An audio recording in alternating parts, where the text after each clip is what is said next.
First, I want to say that I believe the Keith Scott shooting was a preventable tragedy. No family should have to lose a loved one the way the Scott family did. And we need to work as hard as we can as a community to make sure that doesn't happen ever again. And we have worked very hard to improve police-community relations since that shooting.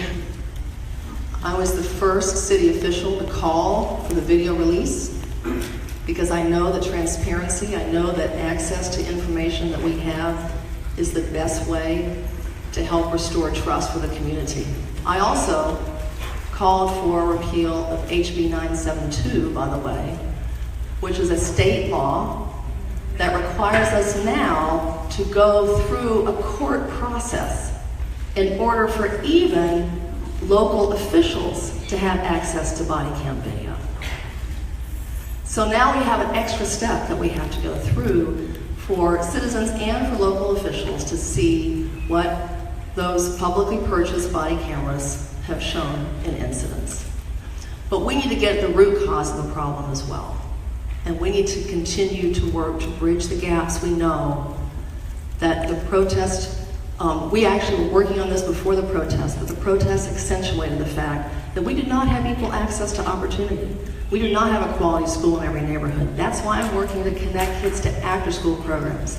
The city can support after-school programs. We do that. That is how we can be a good partner to our schools. And we also are supporting more contracts for small minority women-owned businesses.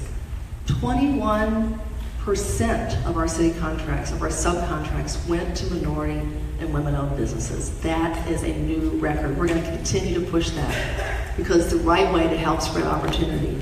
I also want to help get more people connected to jobs. I've been working on that as well. It's part of the city's plan to put another $1 million into workforce development. But more than that, I worked on technology jobs because I want our kids to have jobs for the future that are going to be here in 20 years. So I have helped raise grants from the private sector to get more kids access to coding, to get them access to the tech jobs of the future. And it's amazing how we finally realized that we can't just import talent. We have to grow talent here. And we have kids at West Charlotte and West Meck and Olympic who are incredibly talented. And they deserve access to opportunity too. And I will continue to work with our technology community. Oh, did I miss that? I'm sorry. I didn't hear the buzzer. Thank you so much. To rebut, and I want to be accountable to you, the listeners, and those who are listening via social media. I supported House Bill 972, along with a number of Democratic Mecklenburg legislative colleagues of mine and across the state, because we knew that police dash cam and body cams were part of the personnel record, and so that no one had access to the video. So House Bill 972 is not perfect, but it does provide a pathway for the video to be released. And so as an African-American man driving in my district along Babies Fork Road and Freedom Drive, I understand what that feels like, and I would never do anything that would put any of us in harm's way. But when the mayor makes that statement, the city had control of the video that they could have released prior to the legislation going into enactment. So we need truth and accountability and transparency in these conversations that we're having. And for me, respectfully, Mayor, we can do better. It's time, sir.